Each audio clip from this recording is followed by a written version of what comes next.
네, 안녕하세요. 오늘은 만약에 아파트를 구매하게 된다면 아파트 가격에 더해서 각종 부대 비용들이 얼마 정도 발생을 하는지, 결과적으로 대출을 제외하고 현금으로 얼마 정도가 더 필요한지에 대해서 제 실제 아파트 매매 경험을 토대로 설명을 한번 해보려고 합니다. 우선 제 실제 사례를 설명을 드리면, 저는 경기도에 위치한 아파트를 샀고요. 그리고 당시에는 10월 15일 규제 이전이라서 토허제로 묶여있지도 않았고 규제 지역으로도 해당되지 않았던 지역입니다. 다만 6.27 대책 이후였기 때문에 연초 대비 대출 비중은 10% 정도 줄어들었던 걸로 기억을 합니다. 다만 이 영상을 지금 시청하고 계신 시점에서는 규제가 또 어떻게 바뀌었을지 모르고, 사실 제가 구매한 이후에도 이미 10, 15 대책 때문에 많은 부분들이 아마 변경이 된 것으로 저는 알고 있습니다. 대출 비율도 많이 낮아진 걸로 알고요. 또 토허제로 묶였기 때문에 실거주 목적이 아닌 이상 매매가 그렇게 순조롭게 되지는 않는 것으로 저도 알고 있습니다. 그래서 이 영상을 시청하시는 분들께서는 제 사례를 참고만 하시되 현재 정책이 어떠한 상황인지를 정확하게 확인을 하시고, 그리고 나서 본인의 사례에 대입해 보시는 것을 추천드립니다. 우선 저희 부부가 구매한 아파트 가격을 설명을 드리면, 가격은 9억이었습니다. 여기에서 저희는 대출을 대략 한 60% 정도 진행을 했고요. 카카오뱅크를 이용해서 대출을 진행을 했고, 이 경우에는 취득 등기나 이런 부분을 카카오뱅크에서 지정한 법무사를 통해서만 업무가 진행이 가능했습니다. 이런 부분도 본인 사례와 다를 수 있으니까 참고 목적으로만 이해해 주시면 감사하겠습니다. 우선 가장 큰 부대 비용은 취등록세입니다. 이게 기본적으로 구매하는 아파트가 수도권이냐 수도권이 아니냐, 그리고 거래 가격이 뭐 6억 초과냐 뭐 9억 초과냐, 이 가격대마다 세율 구간이 모두 다르기 때문에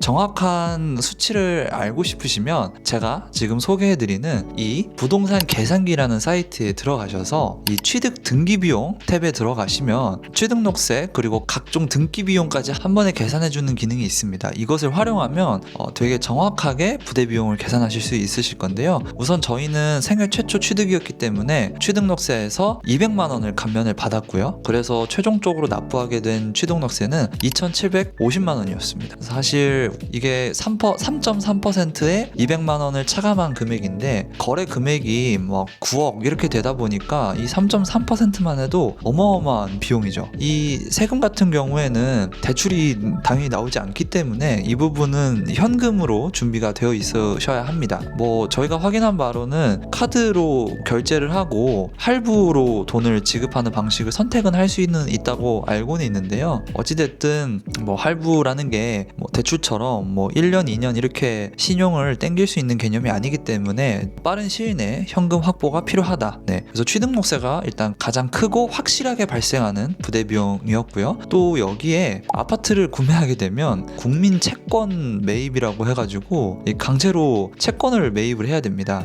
다만 이제 채권으로 묶이게 되면 이거를 현금화할 수 없기 때문에 바로 이 채권을 매도해서 바로 현금화하는 절차를 대부분 다 취하게 되는데요. 하지만 이 과정에서 약간의 할인이 발생하게 됩니다. 예를 들면 강제로 구매해야 되는 채권 매입 금액이 대략 한 1,000만 원 정도 되거든요. 저 같은 경우에는 이 계산기에서 보시면 정확하게 970만 원인데, 여기에서 이제 채권 할인을 하게 되면은 이 970만 원을 다 돌려받지 못하고 118만 1,000원 정도는 손해를 봐야 합니다. 결국에는 이 강제로 매입해야 하는 국민채권 때문에 저는 110만 원 정도를 손해보는 셈인 거죠. 그래서 이것도 부대 비용으로 합산을 하는 게 일반적입니다. 그래서 여기서 또 110만 원이 발생하고요. 다음으로는 법무사 등기 보수인데요. 저 같은 경우에는 이 금액과 거의 유사하게 카카오뱅크에서 지정한 법무사가 청구를 했었습니다. 그래서 이 금액 정도를 낸다고 보시면 되고요. 그리고 이제 그 다음에 발생하는 뭐 대행료들이나 뭐 법무사 교통 실비나 뭐 인지세 이런 것들이 있는데요. 이런 것들은 사실 아까 취등록세 뭐 3천만 원에 대비하면 사실 미미한 금액이기 때문에 뭐 이것까지 되게 정교하게 계산하실 필요는 없을 것 같고요. 대략 이 부동산 계산기 사이트에서 계산해주는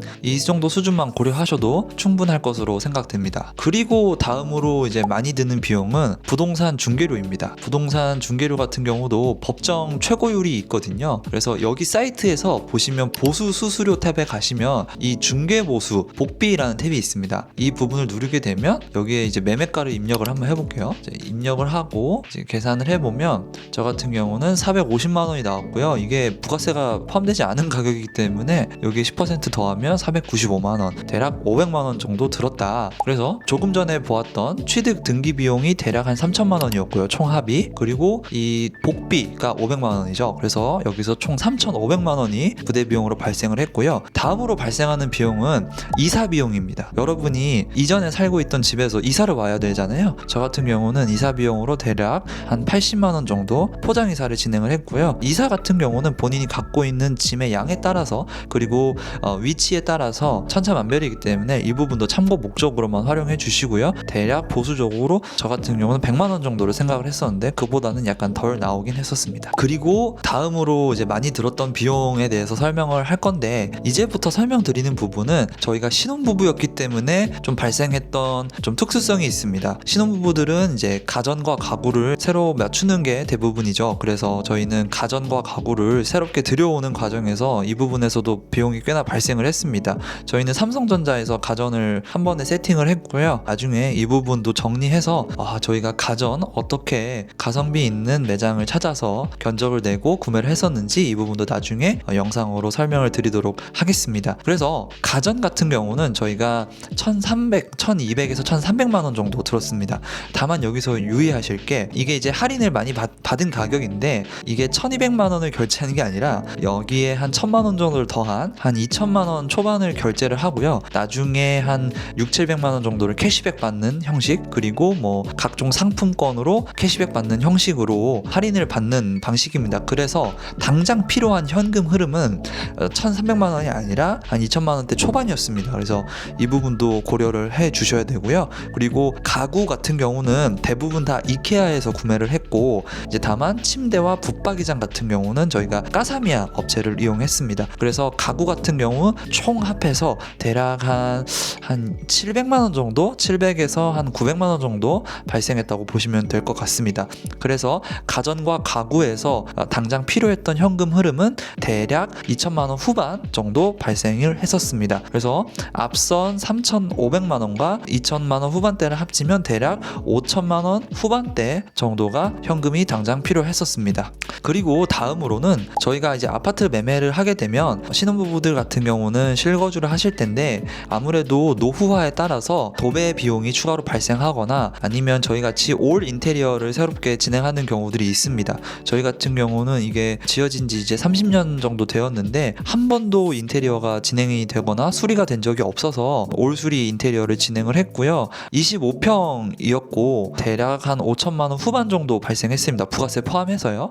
근데 이 부분은 사람들마다 그걸 각자 처한 상황마다 다 다를 것이기 때문에 참고 목적으로만 봐주시고 저희가 처음에 견적 받을 때는 평당 대략 250만 원에서 300만 원 정도 예산을 잡으면 된다라고 들었었습니다. 결과적으로 저희는 평당 대략 한 200만 원 후반대가 나온 것 같아요. 그래서 본인들이 구매하시는 평수 고려하셔서 저희가 계산했던 이 정도 예산을 한번 생각해 보시면 되지 않을까 싶습니다. 그래서 대략 저희 같은 경우는 방금 말씀드린 인테리어 비용까지 합하면 당장 필요했던 현금 흐름이 거의 한 1억 정도였습니다. 결과적으로 9억짜리 아파트를 사는데 1억 정도의 부대 비용이 더 발생을 한 것이죠. 그리고 사실 저희가 먹고 살아야 되지 않습니까? 이게 매일매일 밥도 먹고 공과금도 내야 되고 관리비도 내야 되고 뭐 이런 것들까지 고려를 이제 여러분들이 현금 흐름에 고려하셔야 되기 때문에 제가 생각했을 때는 만약에 아파트를 뭐 10억짜리를 산다 하면 10% 정도의 부대 비용은 이제 추가적으로 들 것이다 라고 생각을 해 두시고 또 이제 갑자기 뭐 어떻게 또 현금이 더 들지 모르기 때문에 여기에 5%를 더 가산해서 대략 한 15% 정도의 부대 비용이 발생할 것이다 정도로 예산을 잡으시면 매우 넉넉할 것으로 생각이 되고요. 만약에 인테리어를 저희처럼 올 인테리어, 올 수리를 하지 않는다 하면 그냥 한 10% 정도 넉넉하게 세우시고 진행하시는 것도 좋을 것 같습니다. 그리고 만약에 뭐 가구나 가전을 거의 다 기존 거를 사용할 거다 하면은 제가 처음에 말씀드렸던 취득 등기 비용과 보수 수수료 정도, 그 정도, 그리고 이사 비용 정도만 고려하셔도 되지 않을까 싶습니다. 뭐 그렇게 될 경우에는 대략 한 5% 정도를 추가 부대 비용으로 생각하시면 될 것 같습니다. 그래서 저희도 처음에 이제 예산 계획을 세울 때 이런 부분들을 상세하게 정리하려면 엑셀을 활용하지 않으면 조금 어려운 부분이 있었습니다. 그래서 엑셀을 활용하시는 거를 매우 추천드리고요. 이제 저희 같은 경우는 맞벌이를 하고 있기 때문에 각자가 매월 들어오는 월급의 날짜까지 현금 흐름을 예측하는데 사용을 했습니다. 예를 들면 뭐 저희가 가전을 카드로 결제를 했는데 카드 대금이 매월 1일에 나간다. 그랬을 때 우리가 월급이 언제 들어오나 뭐 이런 부분까지 저희가 고려를 해서 계좌에 적절한 금액이 파킹될 수 있도록 현금 흐름을 관리를 했었습니다. 그래서 매우 이 부분은 꼼꼼하게 진행을 하셔야지, 안 그러면 뭐 연체가 되거나 아니면 당장 현금을 내야 하는데 돈이 없거나 뭐 이런 불상사가 생길 수 있기 때문에 매우 꼼꼼하게 관리하시는 것을 추천드립니다. 그래서 지금까지 아파트를 만약에 구매한다고 했을 때 과연 얼마 정도의 추가 부대 비용이 들지에 대해서 설명을 드렸고요. 다들 처음 하시는 일인 만큼 매우 어렵게 느껴지고 잘 해낼 수 있을까라는 생각이 드실 텐데 저희 영상 보시면서 힘내시길 바라고, 저희가 경험했던 다양한 것들 앞으로도 공유할 수 있는 시간을 가질 수 있도록 노력하도록 하겠습니다. 그럼 이만 저희는 사라져 보겠습니다. 안녕. 내 집 마련 화이팅입니다.